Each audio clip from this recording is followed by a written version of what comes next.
નમસ્તે વિદ્યાર્થી મિત્રો, ધોરણ 8 વિષય સંસ્કૃત. આજે આપણે વિદ્યાર્થી મિત્રો પુનરાવર્તન 1નો અભ્યાસ કરીશું. તો દરેક વિદ્યાર્થી પાઠ્યપુસ્તક અને પેન્સિલ સાથે રાખે. પેજ નંબર 24, પુનરાવર્તન 1 કે નીચે આપેલ સંવાદ બે-બેના જૂથમાં બોલો. તો અહીં હું શુદ્ધ ઉચ્ચાર કરું છું, તમારે પણ સાથે બોલવાનું છે. સુધીરઃ નમસ્કારઃ સુધા. નમસ્કાર મહોદય. સુધીરઃ ભવત્યાઃ નામ કિમ? સુધા. મમ નામ સુધા. ભવતઃ નામ કિમ? સુધીરઃ મમ નામ સુધીરઃ. ભવતી કિમ કરોતિ? સુધા. અહમ અધ્યાપિકા અસ્મિ. ભવાન કિમ કરોતિ? સુધીર. અહમ અપી અધ્યાપકઃ અસ્મિ.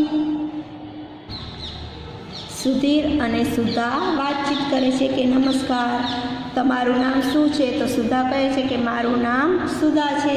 ત્યાર પછી સુધા સુધીરને પૂછે છે કે તમારું નામ શું છે? તો સુધીરને પૂછે છે તો સુધીર કહે છે કે મારું નામ સુધીર છે. તમે શું કરો છો? ત્યારે સુધા કહે છે કે હું અધ્યાપિકા છું. ત્યારે સુધા પૂછે છે તમે શું કરો છો? તો કે હું પણ અધ્યાપક છું. ત્યાર પછી પ્રશ્ન નંબર 2 કે નીચેના શબ્દોનું મોટેથી ઉચ્ચારણ કરો. વિદ્યાર્થી મિત્રો, તમારે મારી સાથે ઉચ્ચારણ કરવાનું છે. પહેલો શબ્દ છે ચરણૌ પ્રણમામઃ. વાગીશ્વરી શરણ્યા રુચિરાભરણા પંકજમ મતિરાસ્થા કોંઠા વિસહારિણી. ફરી એકવાર. ચરણૌ પ્રણમામઃ. વાગીશ્વરી શરણ્યા રુચિરાભરણા પંકજમ મતિરાસ્થા કોંઠા વિસહારિણી. ત્યાર પછી પ્રશ્ન નંબર 3 છે કે નીચે આપેલ પંક્તિઓનું શુદ્ધ સ્વરે આરોહ અવરોહ સાથે ગાન કરો. તો અહીં પંક્તિ આપેલી છે જય જય હે ત્યાંથી પ્રણમામ ત્યાં સુધી. ત્યાર પછી નાદ બ્રહ્મથી ગચ્છામ, ત્વમસીથી ચરણા, નવરસથી રુચિરાભરણા, હર જડતામથી વિમલે અને લલિત કલામયીથી ધારિણી. તો ચાલો વિદ્યાર્થી મિત્રો, તમે મારી સાથે તમારે આનું ઉચ્ચારણ કરવાનું છે. તો પાઠ્યમાં તમારે વંદનાથી શરૂઆત કરવાની. ચાલો, વંદનાનું પેજ કાઢ્યું. વિદ્યાર્થી મિત્રો, પેજ નંબર 1 પર જય જય હે ત્યાંથી તમારે પણ મારી સાથે બોલવાનું છે કે જય જય હે ભગવતી સુરભારતી તવ ચરણો પ્રણમામઃ. ત્યાર પછી નાદ બ્રહ્મથી નાદ બ્રહ્મમયી જય વાગીશ્વરી શરણમ તે ગચ્છામઃ. ત્વમસી શરણ્યા ત્રિભુવન ધન્યા સુર મુનિ વંદિત ચરણા. નવરસ મધુરા કવિતા મુખરા સ્મિત રુચિ રુચિરાભરણા. હર જડતામ કુરુ બોધિ વિકાસમ સિત પંકજ તનુ વિમલે. લલિત કલામયી જ્ઞાન વિભામયી વીણા પુસ્તક ધારિણી. ત્યાર પછી પ્રશ્ન નંબર 4 કે નીચે આપેલા ફકરાનું શુદ્ધ સ્વરે વાંચન કરવાનું છે. તમારે મારી સાથે વાંચવાનું છે. અસ્માકં ભારત દેશે અનેકા નદ્યઃ સંતિ. ગંગા, યમુના, સાબરમતી, નર્મદા ઇત્યાદયઃ. સર્વાસુ નદીષુ ગંગા શ્રેષ્ઠા નદી અસ્તિ. નિદાધે અપી તસ્યાઃ પ્રવાહો ન શુષ્યતિ. સા હિમાલયાત પ્રભવતી સાગરમ પ્રતિવહતી ચ. પ્રયાગે ગંગાયાઃ યમુનાશ્ચ સંગમઃ ભવતિ. સંગમ સ્થાને સ્નાનેન જનાઃ પવિત્રા ભવન્તિ. ધન્યમ ગંગા દર્શનમ પુણ્યમ ગંગા જલે સ્નાનમ. અહીં શું કીધું છે કે આપણા ભારત દેશમાં અનેક નદી છે, ગંગા, યમુના, સાબરમતી, નર્મદા વગેરે. बधी नदीओमां गंगा श्रेष्ठ नदी छे। नदीनुं पाणीनो प्रवाह छे ए क्यारेय सुकातो नथी। ते हिमालयमांथी सागरमां मळे छे। प्रयागमां गंगा अने यमुना नदीनो संगम थाय छे। आ संगम स्थाने स्नान करवाथी लोको पवित्र थाय छे अने पोताने गंगानुं दर्शन करीने धन्यतानो अनुभव करे छे अने पवित्र गंगाजळमां स्नान करवाथी पुण्य प्राप्त करे छे। त्यार पछी पेज नंबर 25 नीचेना प्रश्नना जवाब लखो। पेलो प्रश्न छे एकलव्य किम पठितुम इच्छति स्म। तो आपणे टूंकमां तेनो जवाब लखीशुं एकलव्यः शुं भणवा इच्छतो हतो तो धनुर्विद्या। तो अहीं आपणे जवाब लखीशुं के एकलव्यः धनुर्विद्या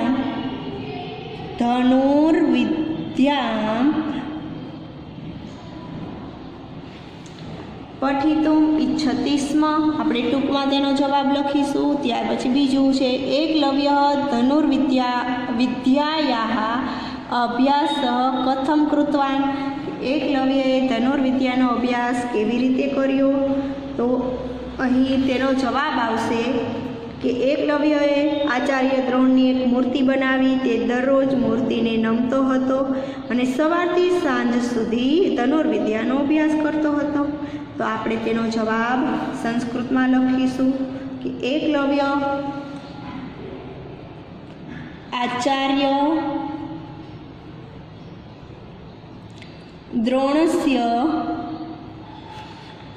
एकां मूर्तिं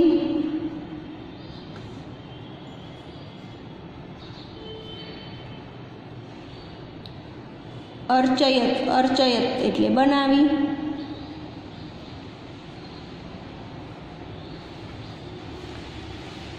सह आपणे एनो जवाब અહીં લખીશું। सह प्रतिदिनं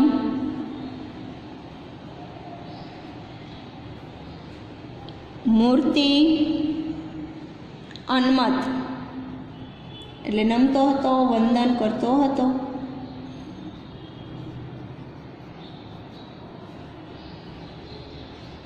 प्रातः એટલે સવાર। આરંભ્ય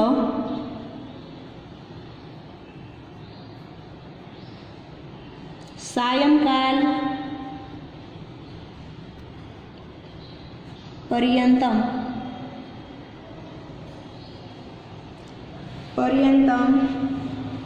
सह धनुर्विद्या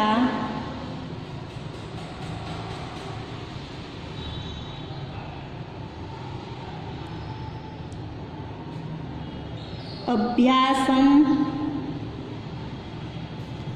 अकरोत्।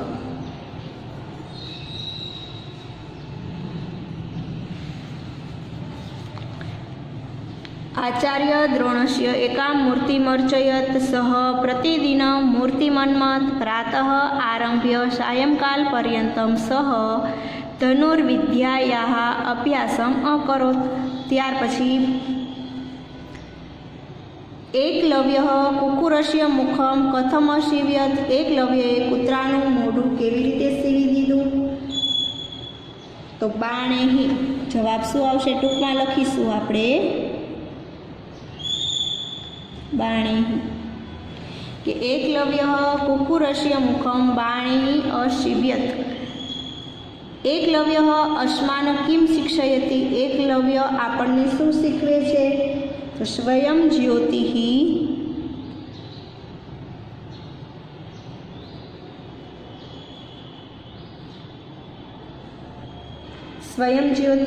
स्वयं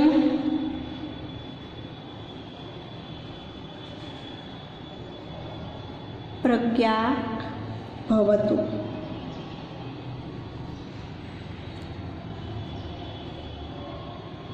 પોતે જ પ્રકાશરૂપ અને પોતે જ બુદ્ધિરૂપ થાવું. ત્યાર પછી નીચેના વિધાન વાક્યોને કૌંસમાં આપેલા શબ્દોનો ઉપયોગ કરી પ્રશ્ન વાક્યમાં ફેરવો.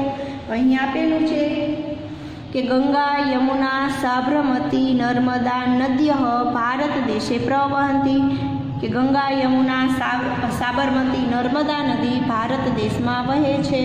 તો આપણે હવે એને પ્રશ્ન વાક્ય બનાવવાનું કઈ રીતે બનશે કે કઈ કઈ નદી ભારત દેશમાં વહે છે, તો આપણે તેની જગ્યાએ આ શબ્દનો પ્રયોગ કરવાનો છે. તો પ્રશ્ન શું બનશે કે કાહા કાહા નદ્યાઃ. અહીં આપેલું છે કે કાહા કાહા નદ્યાઃ ભારત દેશે પ્રવહંતી. આ બધાની જગ્યાએ શું આવશે? કાહા કાહા એટલે કઈ કઈ નદી. કાહા કાહા નદ્યઃ ભારત દેશે પ્રવહંતી અને છેલ્લે પ્રશ્નાર્થ ચિહ્ન કરવાનું. ત્યાર પછી ગંગા શ્રેષ્ઠ નદી અસ્તિ, ગંગા શ્રેષ્ઠ નદી છે અને પ્રશ્ન કાથી પૂછવાનો છે. તો શું બનશે પ્રશ્ન વાક્ય કે કા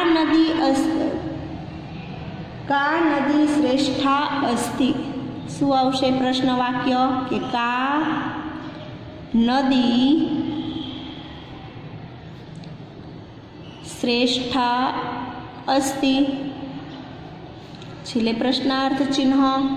ત્યાર પછી ગંગા હિમાલયાત પ્રભવતી, કે ગંગા હિમાલયમાંથી નીકળે છે.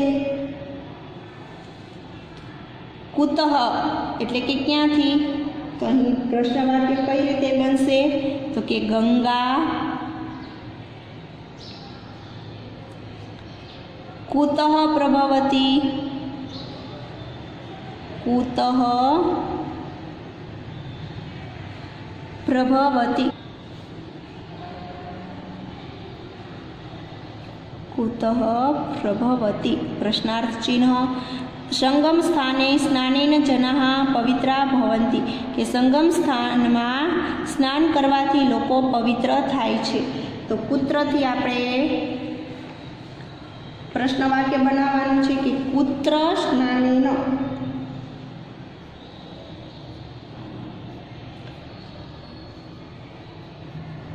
સ્નાનેન જનાઃ પવિત્રાઃ ભવન્તિ અને છેલ્લે પ્રશ્નાર્થ ચિહ્ન. કા એટલે કઈ કઈ. કાનો અર્થ શું થશે કઈ. કુતઃ એટલે ક્યાંથી અને કુત્ર એટલે ક્યાં. ત્યાર પછી ચિત્ર જોઈને વાક્ય લખવા. ચિત્ર શેનું દર્શાવે છે તો એતાની પુસ્તકાની, એતાની પુસ્તકાની. ત્યાર પછી બીજું ચિત્ર છે. બીજું ચિત્ર શેનું દર્શાવે છે તો અહમ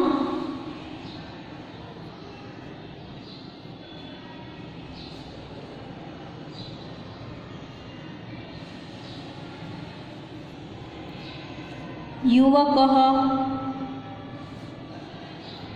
ત્યાર પછી પેજ નંબર 26માં પેજ નંબર.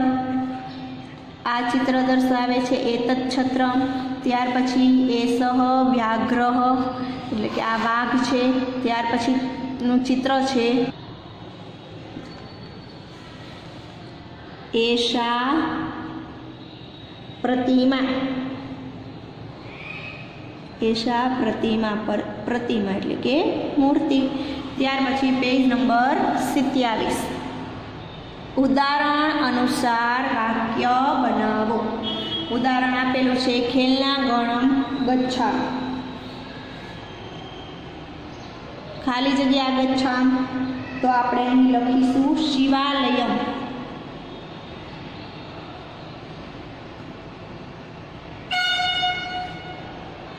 આનું ગુજરાતી શું થાય કે કે શિવાલયમ ગચ્છા, આપણે શિવ મંદિરે જઈએ.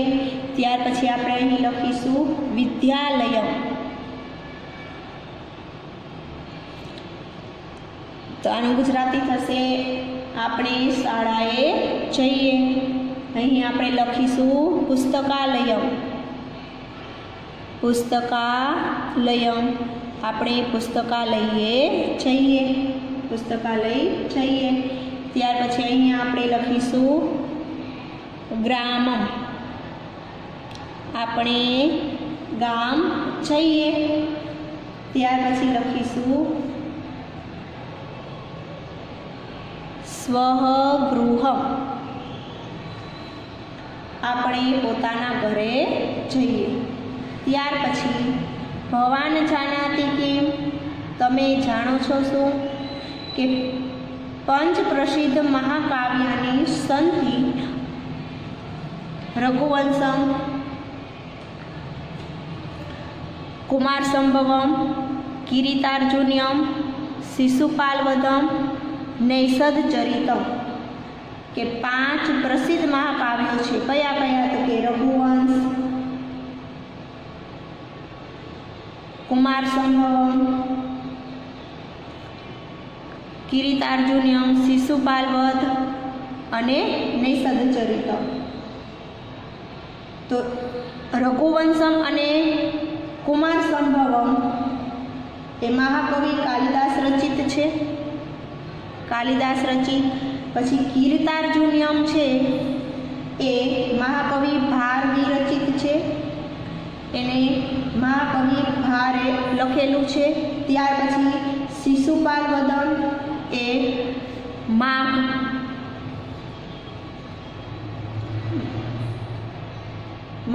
માઘે લખેલું છે, મહાકવિ ભાર. ત્યાર પછી નૈષદ ચરિતમ એ લખ્યું છે શ્રી હર્ષ વિરચિત છે. ત્યાર પછી સંસ્કૃત સાહિત્યસ્ય પ્રસિદ્ધ મહાકવિ કાલિદાસ, કે કાલિદાસ સંસ્કૃત સાહિત્યના પ્રસિદ્ધ મહાકવિ છે.